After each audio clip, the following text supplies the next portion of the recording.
Luuya ang mga tiil.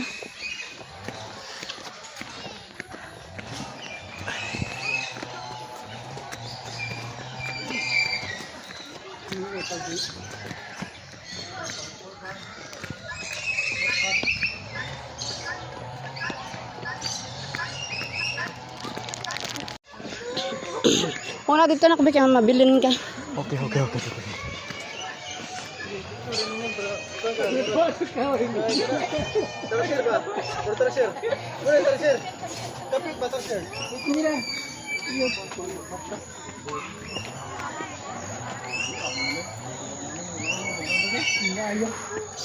Di anay. Hikap.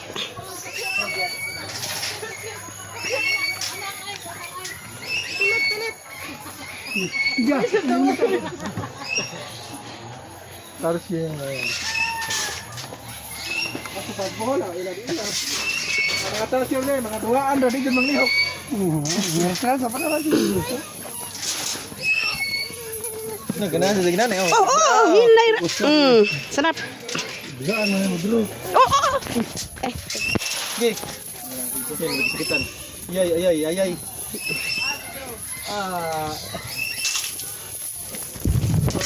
Nah, may kadina.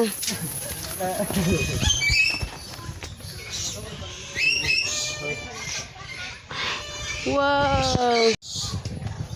Guwapa ka yung color, oh.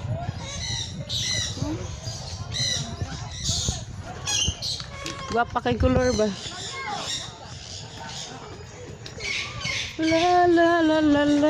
Sus kamay.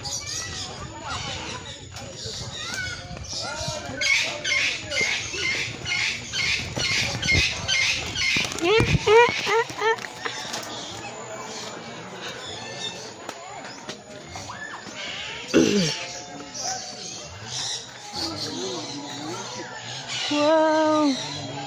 Undot ta. Ikling. Yugo, like yulok.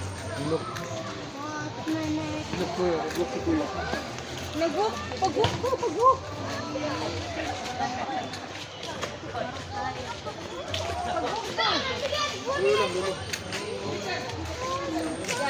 Unggoy. Ang hodi mo dito.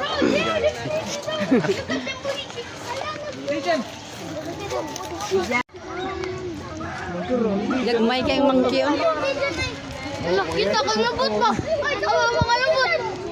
Hala. Gamay kay masabi, oh. Gamatoy. Red bat monkey. Awa. Ungkat ko. Sabi na pagkakaon.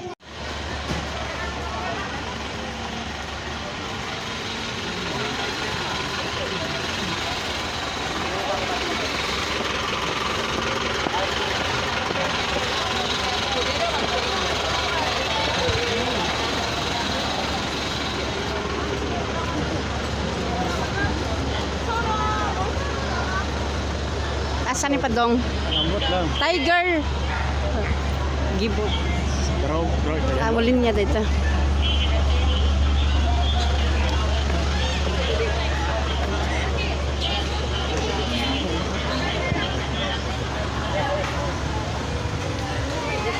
Asa mo? Mangihi. Oranggutan.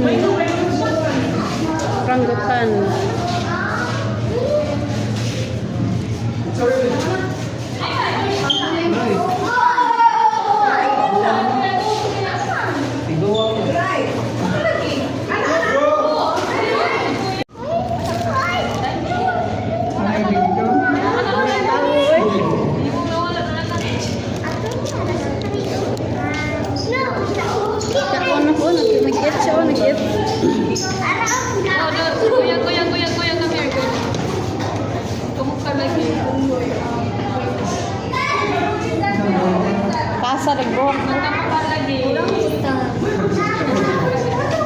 Kabalo siya rin tao ba? Nagdoko. Nauwaw. It na it ko. Anak ang sa'yo mo. Na kanila ako. Dek kuya. Camel. Mayo at tayo iwa man do diregi. Diba sa Ako na bitbit ang tinas. animals.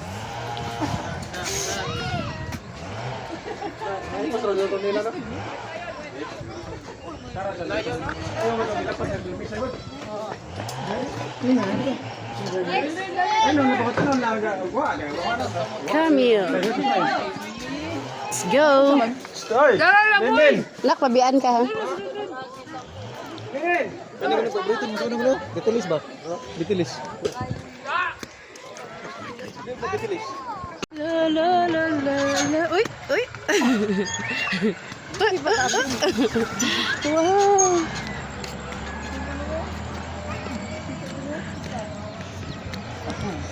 La la la la la la. La la la la. Isa ning ako an pato. Dako magtiyan gamay ulo.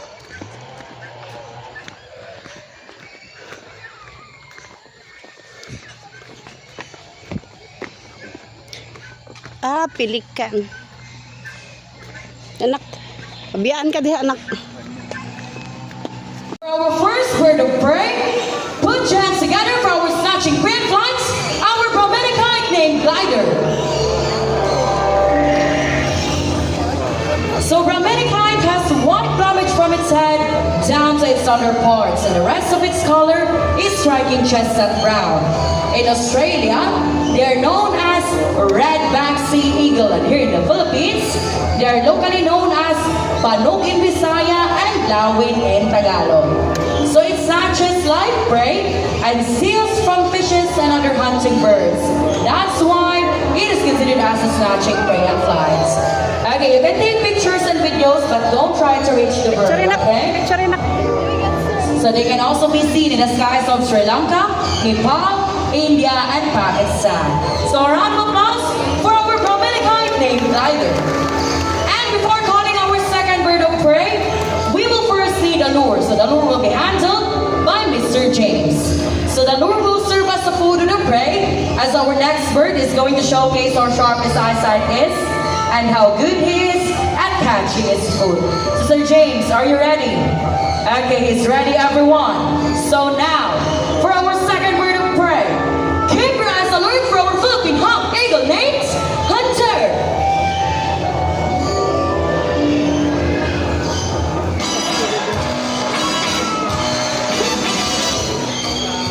Nice catch, Hunter. So we have here Miss Debbie. She has the real food and the real prey, as Hunter will not let go of the lure without an exchange. And as you can see, Miss Debbie is wearing a thick glove for the protection of the sharp talons of the bird.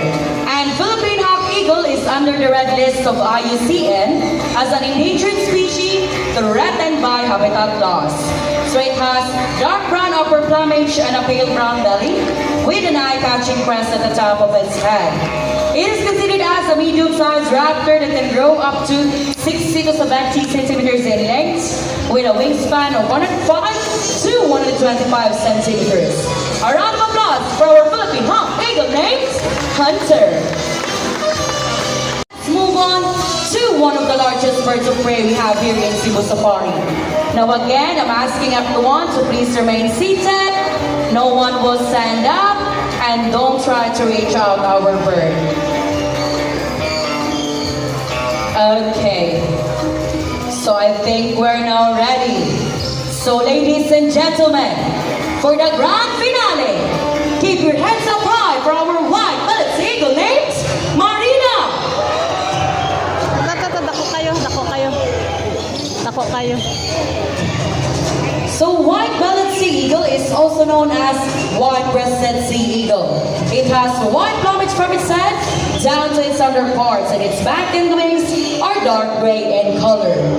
It is considered as a large diurnal bird of prey that can grow up to 70 to 80 centimeters in length with a wingspan of 180 to 220 centimeters. So they can be found in Australia, Southeast Asia. A round of applause for our white mullet eagle named Marina. And to seal this moment, we have here our flying lorries all the way from Australia. So we have two types of lorries, the Dasky lorries and the chartering lorries. And to make this more memorable, we have the symbol of love and peace, Wow. prosperity and harmony, our group of beaches. And of course, our Scarlet Ibis all the way from South America. Together we're looking to a tune in town. Come here, buddies. Nice. So before we don't end up our show, let me introduce you the people behind the success of this show. My partner on stage, our senior bird trainer, Miss Debbie, together with Marina. Our other bird trainers, Miss Gian, Miss Rachel, Mr. Ian, Mr. Romtek, Mr. James, Mr. Irvin. Our sound man actor, Mr. Ricky. And last but not least, our professional bird trainer, Mr. Akan, all the way from Singapore. And yours truly, my name is Jessa, and we hope you enjoy the show. Thank you so much, everyone, and enjoy the rest of the wild. Thank you! So by the way, Mom Sir, if you want to take pictures with our showbirds, this is your chance. So you can form a line at the center, and we have there the view through our official photographers. And if you want to use your phones, you can do it, also use it. But those who will be taking pictures, we're just gonna be here below the stage.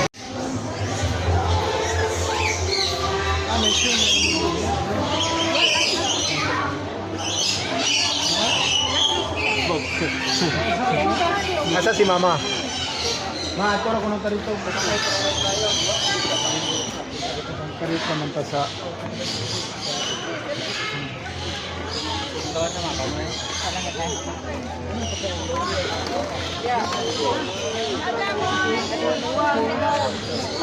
Donkey.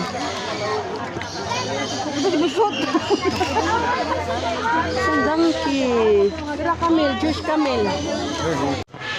Gusto ko yung ano, yung mga crocodile. Oh, CJ, tubig mo. Wait, I don't know. I want to see the tiger. Asa man ka? Ikutan. Asa, kuya. Dagdag ko. Dagdag si Bibi. Ha? Ragutan na kita. Ano yung ranggutan?